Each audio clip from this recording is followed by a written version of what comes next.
دوستوں social media پر ایک video viral ہو رہی ہے جس میں دیکھا جا سکتا ہے کہ چائنا کے ایک ہوٹل والے نے اپنے ہوٹل کے فرش پر وہ ٹائلز لگوائی ہیں جس پر کلمہ طیبہ لکھا ہوا ہے، وہ کلمہ جو ہمیں اپنی جان سے بھی پیارا ہے، جس کے لیے ہم مر مٹنے کو بھی تیار ہیں، وہ کلمہ جو بے شمار قربانیوں کے بعد اس دنیا میں پھیلا ہے اور ہم تک پہنچا ہے۔ اس کے پیچھے ہمارے نبی کی قربانیاں ہیں، ہمارے صحابہ کرام رضی اللہ تعالیٰ عنہ کی قربانیاں ہیں اور بہت سی قربانیاں ہیں۔ یہ لوگ ہمارے دین اسلام، ہمارے مذہب کے ساتھ کھیلتے ہیں اور ہمارے دلوں کو ٹھیس پہنچاتے ہیں۔ یہ اسلام دشمنی میں اس قدر اندھے ہو گئے ہیں کہ ان کے اندر انسانیت ہی ختم ہو گئی ہے۔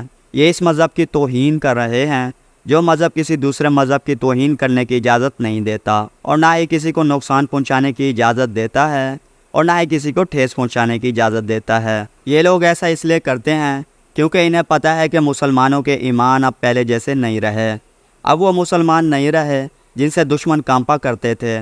اب ان کے دلوں سے مسلمانوں کا ڈر اور خوف اٹھ چکا ہے کیونکہ انہیں پتہ ہے کہ اب کے مسلمان صرف نام کے مسلمان ہیں۔ آج مسلمان دنیا کے ہر کونے میں ذلیل ہو رہے ہیں اور مسلمان پر ظلم انتہا کو پہنچا ہوا ہے، اور یہ بلا وجہ نہیں ہو رہا، اس کے پیچھے مسلمانوں کی کمزوری ہے۔ آج مسلمان فرقوں میں بٹ گئے ہیں اور آپس میں ہی الجھ بیٹھے ہیں۔ آج مسلمانوں نے اپنے دین کو اور اپنے نبی کی تعلیمات کو پیٹھ پیچھے رکھ دیا ہے۔ آج ہم مسلمانوں کی حالت دیکھ کر اس چیز کا فائدہ اٹھاتے ہیں۔ یہ جس نے بھی کیا ہے مسلمانوں کو دلوں کو چیر کر رکھ دیا ہے، اور ہمارے مسلمان حکمرانوں کے اندر اتنی سی بھی ہمت نہیں کہ اس چیز کا جواب لے سکیں اور اس کے خلاف کوئی کارروائی کروا سکیں۔ دوستو، اللہ تعالیٰ سے دعا ہے کہ اللہ تعالیٰ ہمیں بھی ایمان کی طاقت عطا فرمائے اور ہمارا کھویا ہوا وقار بحال کرنے کی توفیق عطا فرمائے۔ تو دوستو، آج کی ویڈیو میں اتنا ہی۔ آپ دوستوں سے درخواست ہے کہ اس کے خلاف اپنی آواز بلند کریں، اور زیادہ نہیں تو کم سے کم سوشل میڈیا پر ہی اس کے خلاف اپنی آواز بلند کریں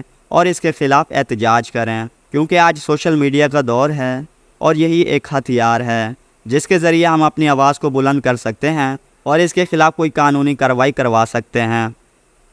خدا حافظ۔